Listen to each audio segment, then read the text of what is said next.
My paper deals with the globalization trends in modern communes. Communes and intentional communities are today a global phenomenon and can be found in their various forms in most countries of the world. A review of the history of communes in the 20th century reveals two separate periods. Up to the years of World War II, it was a story of sporadic local phenomena in various countries with no significant relationships. The second period, which started after the Second World War II, reveals a phenomenon which could be defined as the globalization of communities, and it could be considered as an integral part of the global civil society. From the 1950s, initiatives were commenced for the establishment of communal communities that crossed the borders of the countries in which they appeared. This was particularly notable in the pacifist communities after the end of the World War II. This trend was seen in the United States in 1948 with the establishment of the Fellowship of Intentional Communities.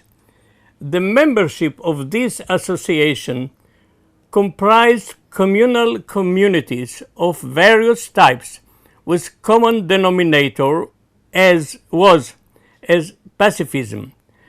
Although the organization took place in the United States, the trend was international and embodied openness to the participation of communes outside the United States. During those years, there were also pacifist communes in other countries like Great Britain, New Zealand, and Australia, and they had also international linkages. The 1960s were the years in which these international linkages were expanded. The most significant development in the globalization of communes took place in the United States in the late 1960s, with the waves of protest of youngsters and students. This social protest brought in its wake the hippie communes. This wave that began in the United States immediately spread to Great Britain, Western Europe, Australia, and New Zealand. In the 1970s, communes appeared in most European countries. In the countries of the Western Europe, there were communities that bore a similarity to the radical wave of the hippie communes.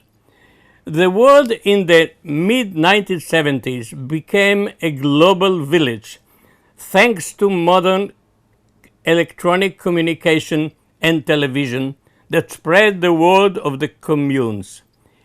In these years, the literature on communes, past and present, expanded and spread the knowledge about communes to the academic circles as well as to the general public, and disseminated the subject of communes.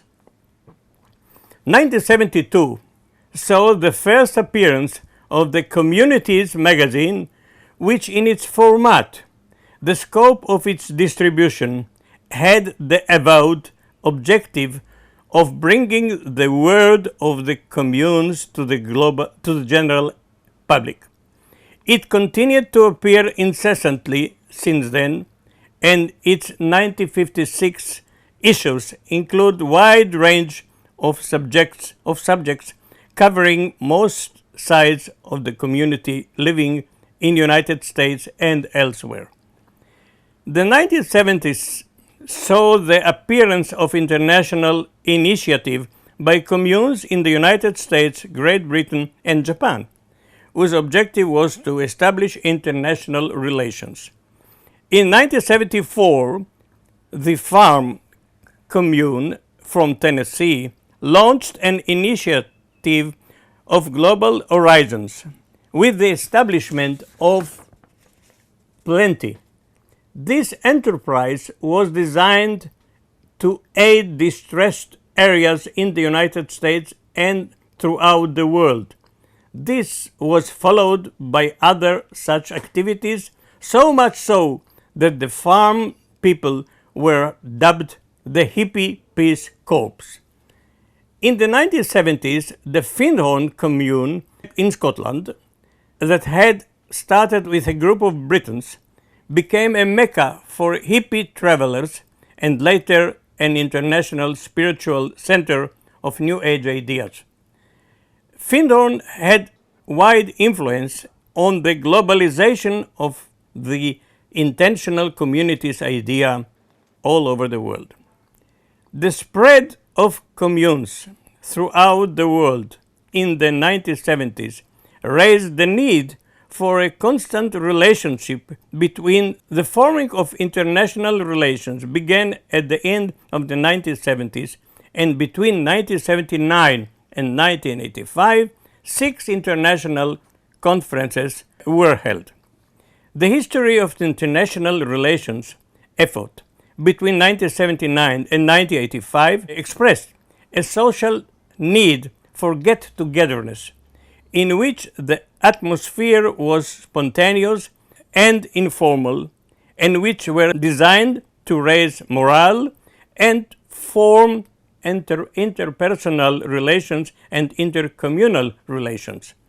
In 1976, International Commune Desk was formed in Israel on the initiative of Mordechai Bentov, one of the founders of the Kibbutz Artzi Federation. In 1981, he initiated an international conference of communes that took place in Israel. Bentov also established a committee for relations between kibbutz movement and communes worldwide. This committee, the International Communes Desk, continues to maintain international contacts between kibbutzim and communes, and it exists up to this day.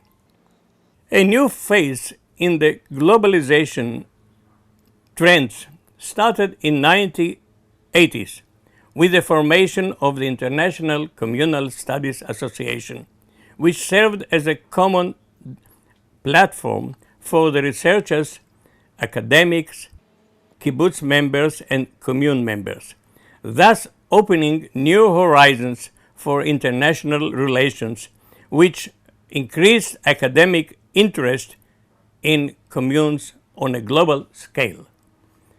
In 1990s, a new dynamic factor of international relations appeared with the Fellowship for Intentional Community, which was incorporated in 1986 as a non-profit, tax-exempt, charitable educational organization. It became an inclusive association of many different communities in the United States and abroad, and is very influential in fostering the global contacts of the communes. One of the main instruments for the globalization contacts is the publication of the Community Directory as a reference guide describing the communes all over the world. The 2010 edition has the information on over 1,000 intentional communities in North America, as well as 250 communities from around the world. It also includes over 30 articles which provide basic information about a wide range of communes topics all over the world.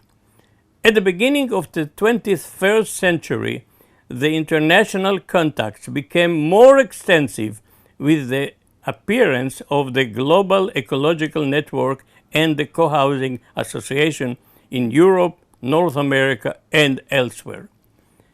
This short historical review traces the different phases of the globalization trends of the communities and intentional communities, which come concomitant with a substantial extent and establishing those phenomena. It should be noted here that this survey dealt mainly with the secular communities. It did not include the secluded religious communes such as the Hutterites and the Bruderhof. These communes, like other Christian communes, maintained their seclusion during most of the last decades and thus avoided intentionally the globalization trends. Nevertheless, there are clear indications which are made by recent research, studies and research, and there are that there are cracks in the walls of their seclusion.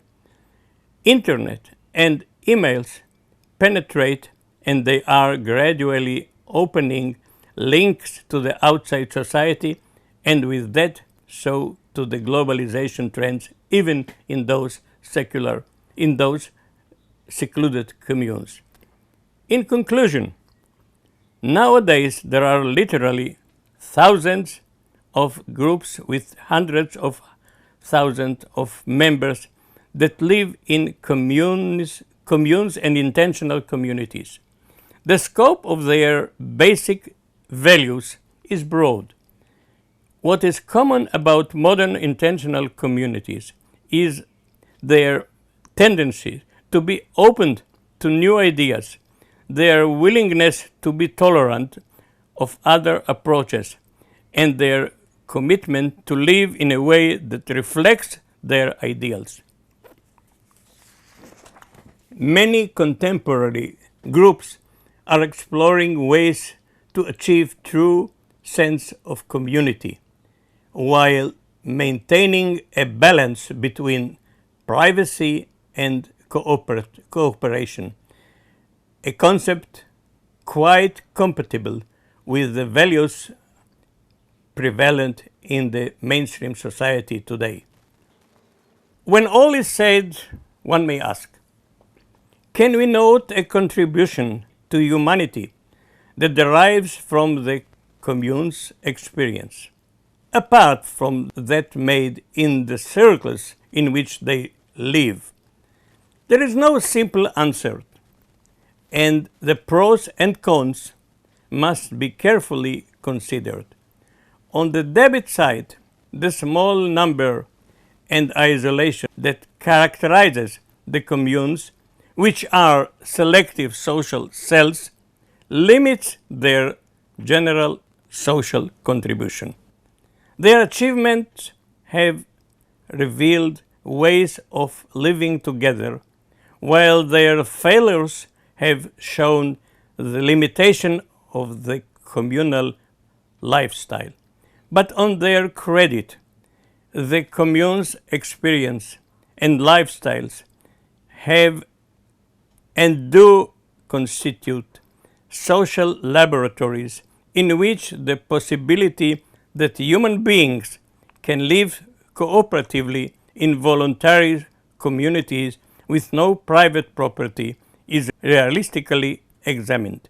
In our multicultural modern world, if there are still aspirations for alternative societies, then these communal phenomena could have a significant contribution to these aspirations. I have presented here a gist of the history and the significance of the globalization trends of modern communes and intentional communities.